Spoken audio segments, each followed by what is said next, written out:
물은 화학식으로 쓰면 H2O라고 써요. 그럼 어떤 재료가 있어야 물을 만들 수 있을까? H라는 재료가 있어야 되고 O라는 재료가 있어야겠죠. 그래서 H하고 O가 만나야지만 물이 만들어지잖아요. 근데 H 몇 개 필요해? 2개. 산소 몇 개 필요해? 1개 필요하죠. 그래서 써있는 게 성분 원소, 얘를 만들기 위해서 필요한 원소를 성분 원소라고 불러주고 당연히 수소하고 산소가 필요하다는 거고요. 원자는 몇 대 몇으로만 만나야만 합니까? 2대 1로 만나야죠. 무조건. 물인데 H3O가 물이 될 수 있나요? 이건 물이 아니죠. 물을 만든다는 건 무조건 H2O를 만드는 거기 때문에 무조건 수소하고 산소는 2대 1로 결합할 수밖에 없는 거예요. 그래서 수소의 질량은 1이고요. 산소의 질량은 16이라고 한다면 이건 아직 안 배웠는데 질량이 2대 1이니까 원자 하나하나의 질량 비가 1대 16이라면 얘가 2마리 있으니까 2, 얘는 1마리 있으니까 16이 되겠죠. 그래서 질량비는 항상 1대 8이 되어야만 합니다. 지금 되게 우리를 곤혹스럽게 하는 게 이게 뭐지? 원자의 질량비가 뭐지? 이게 궁금할 거야. 자, 그럼 이거를 쌤이 좀 간단하게 해결을 좀 해줄 텐데 봐봐. 우리 수소가 원자번호 1번인 거 알고 있나요? 알고 있죠? 원자번호 1번. 원자번호가 1번이라는 게 무슨 말이냐면은 양성자라는 이런 하얀색 플러스를 뜬 입자가 하나가 있다는 뜻이야. 자, 이름이 얘는 수소 원자죠. 수소 원자입니다. 그리고 원자라는 녀석은 항상 전기적으로 중성이어야 합니다. 쌤 몸도 원자로 이루어져 있죠. 쌤은 전기를 띠고 있지 않죠? 왜? 원자가 전기를 안 띠니까 나도 전기를 안 띠는 거야. 기억해야 될 건 뭐다? 원자는 중성이다. 근데 원자번호 1번인 수소는 뭘 갖고 있다? 플러스 입자를 갖고 있기 때문에 원자번호가 1번이야. 그럼 중성이 아니잖아요. 중성으로 만들기 위해서 모두 하나가 돌아야 한다? 마이너스를 띠는 입자인 전자라는 녀석도 하나가 돌고 있는 게 바로 수소라는 녀석을 그림으로 그린 거야. 자, 이때 얘의 질량을 한번 재볼 거야. 질량을 잴 건데 이 플러스가 무거울 것 같아? 마이너스가 무거울 것 같아? 플러스가 훨씬 무거워요. 마이너스 요거 하나의 질량이 그러니까 플러스 하나의 질량이 1이라면 마이너스 하나의 질량은 1837분의 1입니다. 엄청 작죠? 그래서 얘는 거의 무시당해요. 전자의 질량은 항상 무시합니다. 그러면 수소의 질량이 얼마냐? 그럼 얼마라 그래야 돼? 1이요 라고 말하는 거야. 왜 1이지? 플러스 하나 있으니까요 라고 하는 거지. 자, 그리고 산소도 한번 헬륨부터 하자. 헬륨이란 녀석이 있는데 헬륨이란 녀석은 원자번호가 2번이거든요. 원자번호가 2번이라는 건 뭐가 2개 있다는 거야? 이번에는 플러스가 2개 있다는 뜻입니다. 플러스 2개가 이렇게 가운데 이렇게 배치가 되어 있는 거야. 근데 문제점이 있어. 일단 플러스 2개니까 주변을 돌고 있는 모두 2개 있어야 돼. 전자도 2개 있어야죠. 얘도 중성이어야 하니까. 원리는 똑같아요. 근데 중요한 건 얘는 질량이 항상 무시당하죠. 그럼 질량 2가 이 녀석의 질량이냐? 아니야. 플러스 2개가 이렇게 뭉쳐 있을 수 있을까? 불가능합니다. 플러스는 서로 밀어내려고 할 거 아니야? 그래서 플러스가 밀어내지 못하게 누가 도와줘야 하냐면 중성을 띠고 있는 입자가 있어요. 그걸 중성자라고 불러줘요. 자, 우리가 지금 어려우니까 양성자 플러스 입자 2개가 뭉쳐 있으려면은 얘를 뭉치게 하기 위해서 중성을 띤 입자가 똑같은 개수만큼 어떤 개수만큼? 똑같은 개수만큼 플러스하고 똑같은 개수만큼 있어야 한다라고 기억하면 좋아요. 그래서 헬륨은 이거 하나가 1씩이거든요. 얘는 아까 1837분의 1이니까 얘는 무시당하고 헬륨의 질량은 얼마가 되는 거야? 4가 되는 겁니다. 그러니까 수소의 질량은 1이었죠. 헬륨의 질량은 4라고 말하는 거. 그래서 왼쪽 위에다가 질량을 씁니다. 나 질량 1이야. 나는 4야. 이렇게 쓰는 경우도 있어요. 자, 아까 산소의 질량이 16이었던 거 기억납니까? 산소는 왜 16이 됐어? 산소의 원자번호가 8번이죠.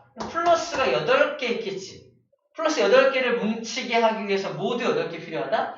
중성자도 8개가 필요합니다. 그래서 8 더하기 8 하니까 전체 질량이 무려 16이었던 겁니다. 그래서 이 녀석은 16이라는 질량을 가지는 거예요.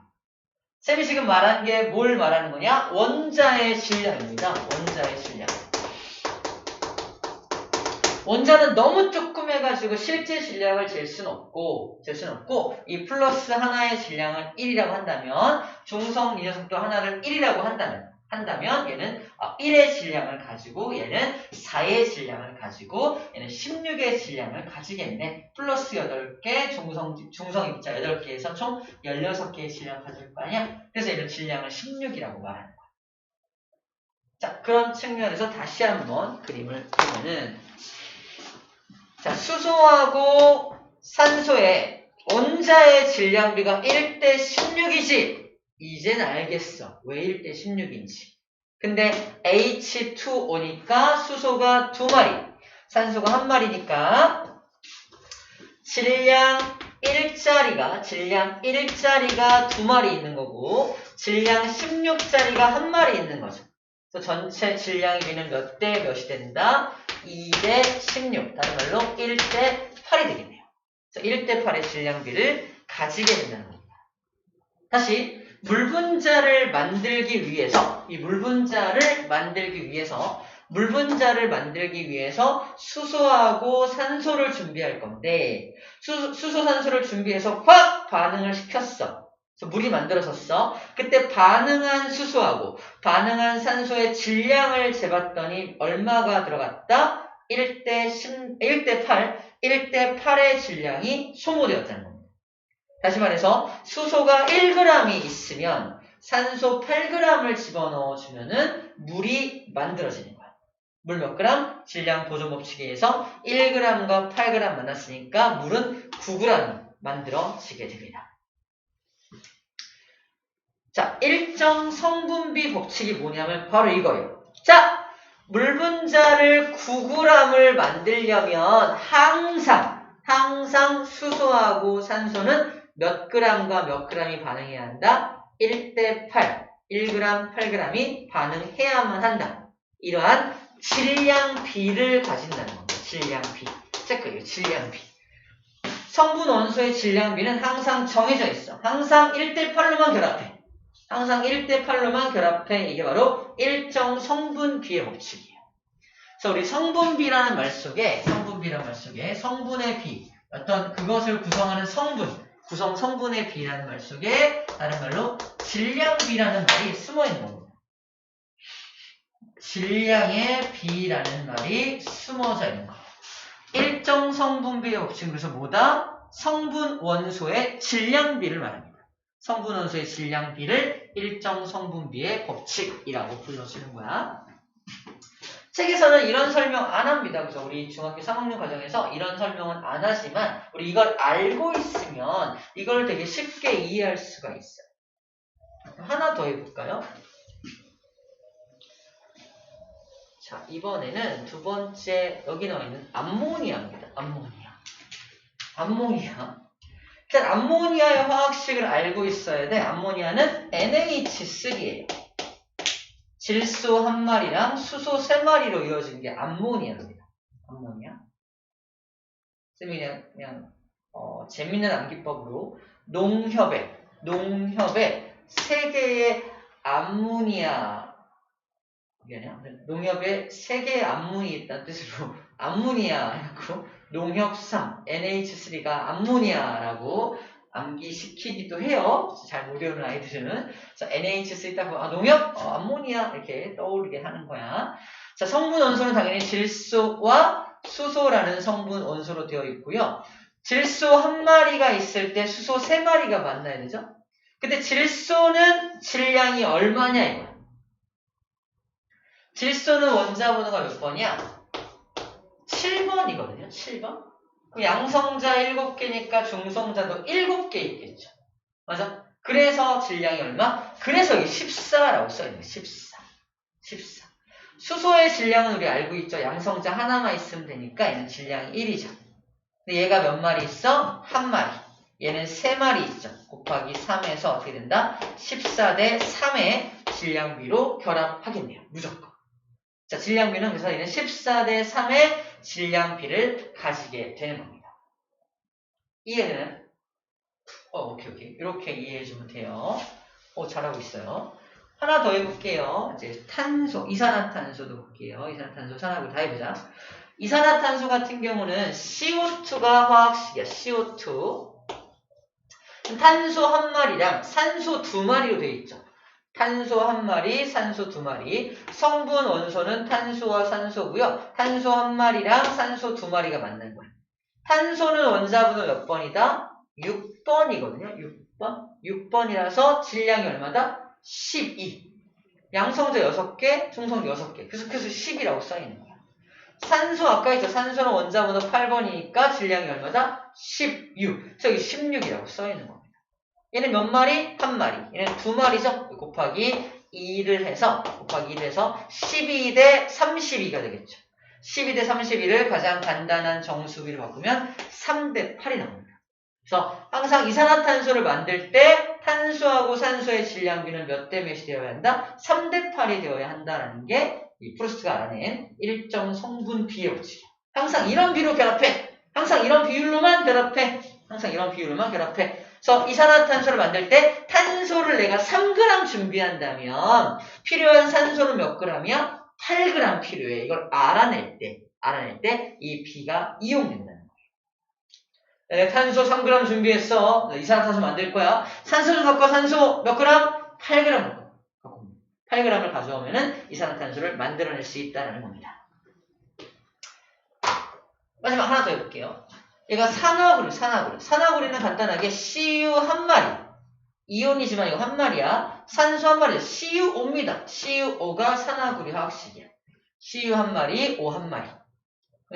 그럼 구리하고 산소가 1대1로 결합한 거죠. 근데 구리 같은 경우는 우리가 원자번호 20번 안에서 벗어나거든요. 그래서 이거는 질량을 알 수가 없어. 이거 문제에서 주어질 겁니다. 64라는 거 우리가 외울 수가 없어. 다른 거는 원자번호 1번 수소를 제외하고는 2번이면 4, 원자번호 3번이면 6, 원자번호 4번이면 8. 그죠? 이렇게 질량을 정했잖아. 얘는 원자번호를 뭔지 몰라. 구리가. 20번을 넘어가. 쌤도 안 외웠어. 그래서 문제에서 64라는 숫자를 줄 겁니다. 산소는 얼마인지 알고 있죠? 16인 거. 64대 16이고 1대 1이니까 정확하게는 약분하면 4대 1에 항상 질량비로 만나게 되겠네요.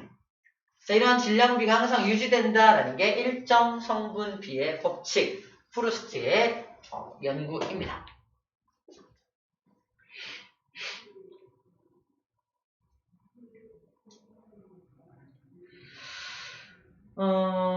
그래서 일정 성분비 법칙이 성립하는 까닭도 한번 밑줄 볼게요. 성립하는 까닭이 뭐냐?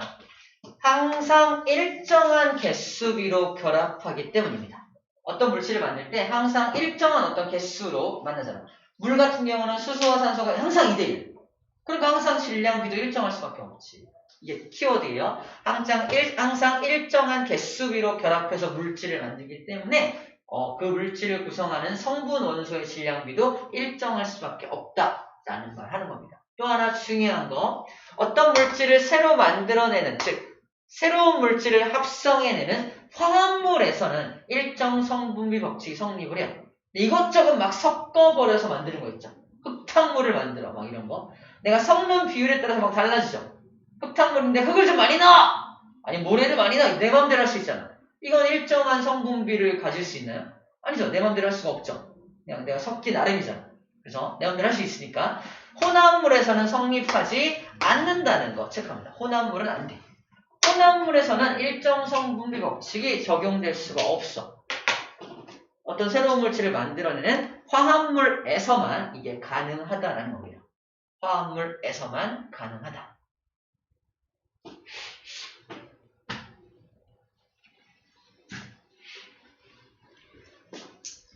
그리고 또 알쏭달쏭한 말이 하나 써 있습니다. 성분 원소의 종류는 같지만, 성분 원소가 똑같대. 근데 질량비가 달라. 결합하는 질량비가 달라. 그러면 서로 다른 물질이다. 똑같은 물질이 아니다. 이거 이렇게 글자로만 써 있으면 무슨 말인지 잘 모르겠지만, 방금 요거 기억해. 성분 원소의 종류는 같지만 질량비가 다르다는 게 무슨 말이지? 바로 얘가 여기 나와 있습니다. 이거예요. 물과 과산화수. 봐봐. 얘의 성분 원소도 수소와 산소죠. 얘의 성분 원소도 수소와 산소죠. 얘는 어떻게 결합해? 수소와 산소가 2대1로 결합하죠. 얘는 수소와 산소가 2대2, 즉 1대1로 결합하죠. 그러다 보니까 당연히 성분 원소의 질량비도 달라지겠죠. 1대8로 결합하게 되고 얘는 1대16으로 결합을 하게 됩니다. 그러면 이 물과 과산화수는 같은 물질이야, 다른 물질이야? 얘와 얘는? 당연히 다른 물질이죠. 성분 원소의 질량비가 달라지면 당연히 다른 물질이 만들어진다 라는 얘기를 아까 했던 겁니다. 이렇죠. 이 과산화수하고 물의 예를 생각하면 그게 무슨 말인지 알겠네 라는 얘기를 하고 있는 거예요. 자, 볼트너트를 이용해서 이제 문제가 많이 출제가 됩니다. 자, 이거 봐봐. 자, 이거를 볼게요. 지금부터 내가 뭘 만들 거냐면 얘를 만들 거예요. 내가 목표하는 물질이 얘입니다. 이게 볼트라고 하고요. 얘를 너트라고 해요. 볼트하고 너트가 몇 대 몇으로 결합하고 있어? 볼트 한 마리에다가 너트 두 마리니까 BN2가 만들어지는 거예요. 볼트의 약자 B, 너트의 약자 N입니다. 그래서 BN2가 목표 물질이야. 그럼 B와 N이 1대2로 결합하는 거죠. 그래서 내가 볼트 2개를 준비하면 너트 몇 개 필요하냐? 4개 필요하겠죠? 딱 4개를 준비하면 딱 2마리의 BN2를 만들 수가 있는 거야. 근데 문제를 바꿔서 이제 이런 문제를 냅니다. 내가 BN2를 만들 건데 볼트 2개 준비했어. 근데 너트를 6개를 준비했네? 어떻게 돼요? 너트 2개가 남아 돌겠죠? 너트 2개가 남아. 이거 너 왜 남았어? 일정 성분비 법칙 때문에 나는 쟤랑 결합할 수가 없어. 항상 1대2로만 결합하거든. 이래죠. 남는 게 너트 2마리가 남게 될 수밖에 없다라는 얘기를 하고 있는 겁니다. 그러므로 BN2라는 이 녀석을 만들 때 질량비를 항상 1대2니까 질량비가 항상 일정하겠죠. 일정한 질량비를 가지게 됩니다. 볼트의 질량을 5g이라고 하고 너트의 질량을 2g이라고 한다면 5g, 하나의 질량을 2g이라 한다면 1대2로 결합하니까 얘도 2g일 테잖아. 그러니까 볼트 너트 BN2를 만들 때 질량비가 얼마 나온다? 5대4의 질량비로 항상 결합을 하게 되겠지. 저거 하나당 얘 2마리 결합하니까 항상 5대4의 질량비로 결합할 수밖에 없겠네. 뭐 그런 얘기입니다.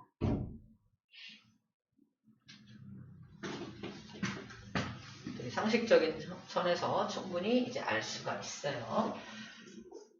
자, 계속 어떤 예들을 보고 있는데 시험 문제에서 계속 또 다른 예들을 막 자꾸 보여주니까 우리도 예를 여러 가지 예를 기억할 수밖에 없어요. 봐봐. 첫 번째 그래프.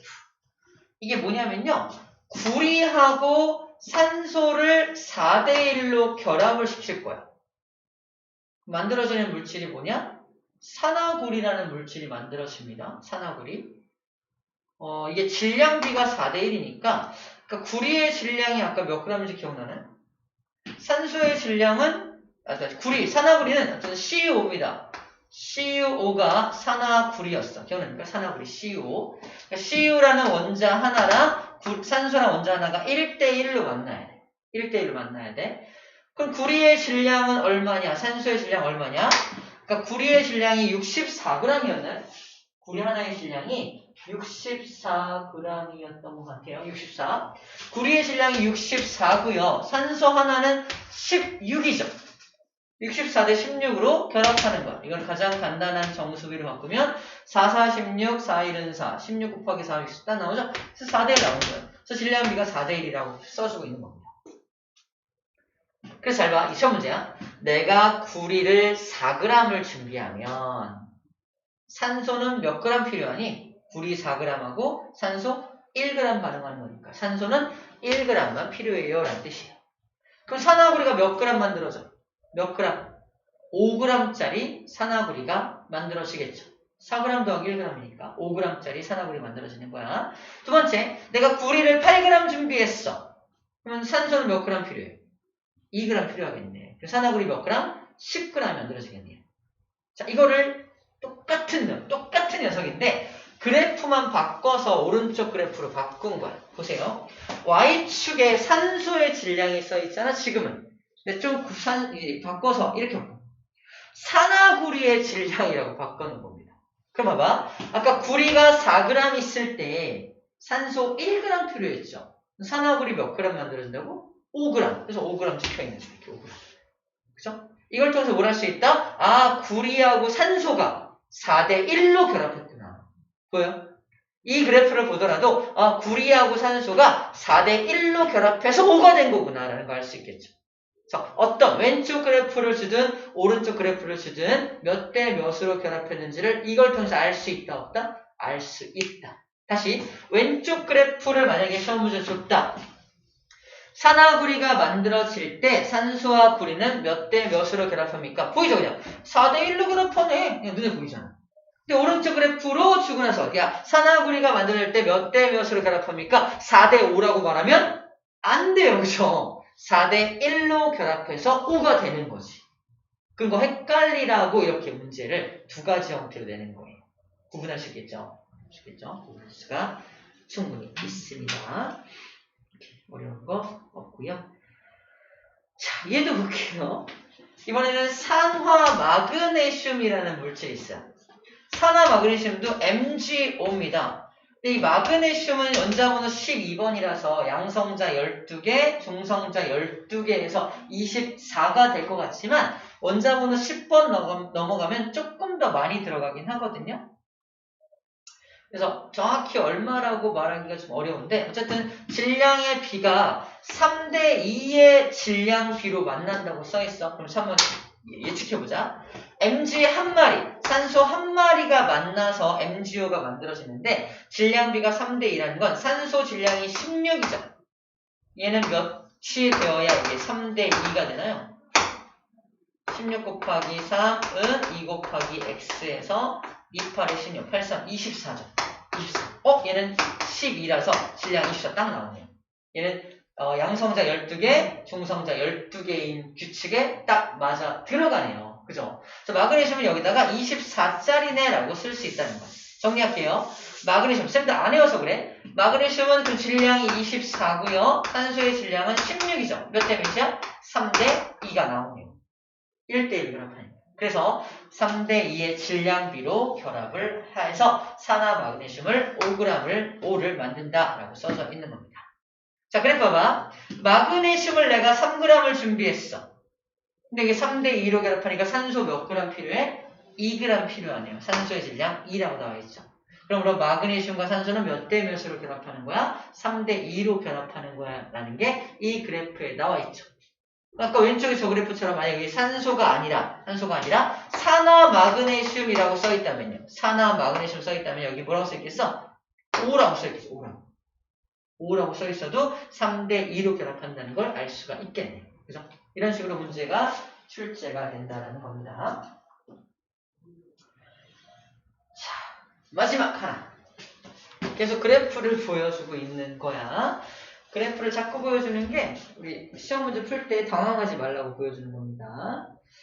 자, 이 그래프를 좀 분석해 볼게요. 이게 뭐냐면 내가 쭉 가열해 뭘 준비하고 구리 4g을 준비한 다음에 구리라는 금속을 4g 준비한 다음에 계속 가열해. 가열한다는 건 이제 구리를 태우고 있는 거야. 구리가 탈 때 뭐랑 결합한다? 아까 강철솜이 탈 때와 똑같이 산소랑 계속 결합해. 산소랑 계속 결합하니까 가열을 하면 할수록 질량, 산화구리라는 녀석이 만들어져. 산소하고 구리랑 결합해서 산화구리가 만들어지면서 산화구리가 점점 질량이 증가하는 거야. 왜? 산소가 계속 달라붙으니까. 하지만 모든 산소가 다 달라붙은 시점이 여기입니다. 더 이상 반응할 수 있는 뭐가 없다? 더 이상 반응할 구리가 없는 거야. 더 이상 반응할 구리가 없으니까 산소가 계속 공급되더라도 이제 구리가 없어! 구리가 없으면 더 이상 반응을 못하지. 이 시점이 도대체 무슨 시점이냐? 바로 모든 구리가 다 산화구리로 바뀐 시점이라고 판단해주면 됩니다. 그래서 더 이상의 산소가 결합할 수가 없으니까 질량은 유지가 되게 되는 거예요. 자, 우리 그래프에서 밑에 뭐라고 써있냐면은 처음에는 질량이 증가하다가 구리가 모두 반응한 후에는 질량이 일정하다. 미술자, 구리가 모두 반응하게 되면은 질량이 더 이상 증가하지 않게 됩니다.